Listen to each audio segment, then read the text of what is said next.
काय मग मंडळी, लय भारीचा डायलॉग ऐकलाच असाल ना. लय भारी आपले कवी भारी आणि त्यांची कविताही लय भारी. वा, छान, सुंदरच. खरंच शब्द आणि भावनांचं अनोखं नातं ते म्हणजे काय असतं, ते म्हणजे कविता असतं. आणि आज काव्यसंग्रह आपण या काव्य मैफिलीच्या निमित्ताने आणत आहोत. मनीषा, तू कधी कोणाला प्रपोज केलंयस काय ग? हे नाही बाबा नाही. मग तुला काय वाटतं, कवी त्यांची मनातली भावना कशी सांगत असतील? मला तू आवडते, सिंपल. अजून काय सांगणार? अगं वेडे, कवी आहेत ते, कवितेतच सांगणार ना. अरे म्हणजे दुनियादारीमध्ये आहे तसं काय? कसं? प्रेम म्हणजे प्रेम असतं, तुमचं आमचं सेमच असतं. अगं तू आता फिल्मी नको होऊस, कवितेत ये जरा. अरे नाही रे, मला आता कविता ऐकायची खूप उत्सुकता लागली आहे. तुला पण लागली आहे का? हो, मला सुद्धा. तर बोलूया आपल्या पुढच्या कवयित्रींना, राखी पंतुलवार. टाळ्यांचा आवाज वाढू द्या मंडळी. मी नर्वस आहे कारण का माझं नेहमी टॉपिक प्रेमच राहिलेलं आहे. आजचा विषय थोडा वेगळा आहे आणि वेळ पण फार कमी पडला आहे मला लिहिण्यासाठी.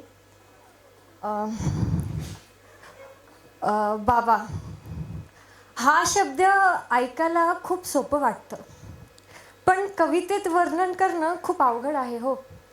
कुठे सुरू करायचं आणि कुठे संपवायचं मला कळालंच नाही. एक दिवशी मला सकाळी काम होतं आणि मी जात होते. जाताना मला काका आणि त्यांची मुलगी दिसले, मस्त हात पकडून जात होते. मुलगी मात्र चांगलं युनिफॉर्ममध्ये, बॅग, शू, टाय आणि बॅग एकदम व्यवस्थित, मस्त शूज, बेल्ट वगैरे सगळं होतं. काका मात्र फार साधं शर्ट, साधी पॅन्ट, साधं चप्पल आणि मात्र बॅग कोपऱ्याला फाटलेली, पण चेहऱ्यावर एकदम चमक खूप भरपूर होतं. ते असतात बाबा. बाबा, मुलांच्या काळजी स्वतःकडे लक्ष देणं विसरून जातोस. माझी हर एक हट्ट कशी पूर्ण करतोस. माझ्या मागणीच्या कर्जात तुझे पाय भाजले. माझ्या नशिबातल्या भेगा तू स्वतःला पाडले. रोज माझा आत्मविश्वास वाढवतोस बाबा, रोज माझा आत्मविश्वास वाढवतोस. तू इतका तुटून पण कसा खुश असतोस. आपण कधी कधी बाबांवर आईवर चिडतो बरं का. अरे गप्प बसा, ते काय आहे, इंटरप्ट करू नका बरं बाबा, असं न कळत बोलून जातो. आमचं बोलणं वागणं कण टोचतं ना बाबा तुला. आमचं बोलणं वागणं कण टोचतं ना बाबा तुला. इतका दुखावून पण तुझा जीव माझ्यात कसा रे गुंतला. का नाही कळत रे तुझं प्रेम मला, का नाही दिसत तुझी धावपळ मला. आमच्या सोबत मिसळायचं खूप प्रयत्न करतोस, हे का नाही दिसत रे मला. आणि मला जेव्हा या गोष्टींची जाणीव होते तर माझे बाबा म्हणतात, हे माझं कर्तव्य आहे. अरे बाप आहे मी तुमचा. बाप फक्त 2 अक्षर, पण 2 जन्म पुरेसे नाहीत ह्यांना समजायला. माझी पसंत नापसंत माहिती ना बाबा तुला. माझी पसंत नापसंत माहिती ना बाबा तुला.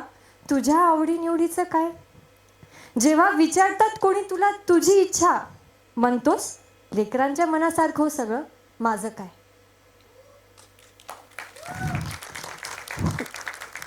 उन्हातानात दिवसभर तू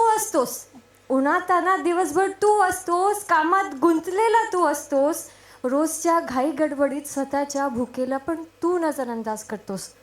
पण बाबा, पहिला घास तू मलाच भरवतोस. एक दिवस मी मेडिकल स्टोअरवर गेले होते. तिथे काका आणि एक मुलगा होतं, म्हणजे रांगेतच थांबले होते मी मागे. तर त्यांचं म्हणजे कसं बिल थोडंसं जास्त झालं त्या काका आणि मुलाचं मिळून. तर काका एकच मात्र शब्द म्हणले, म्हणजे हे खरी गोष्ट आहे बरं का. ते म्हणले की ह्याचे गोळ्या द्या, मी माझं नंतर बघतो. नंतर आमचा त्रास बघवत नाही ना बाबा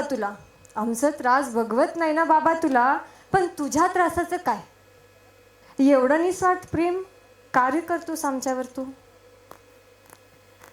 डॉक्टर, इंजिनियर, प्रोफेसर सगळं होणं सोपं आहे, पण बाप होणं मात्र फार कठीण आहे.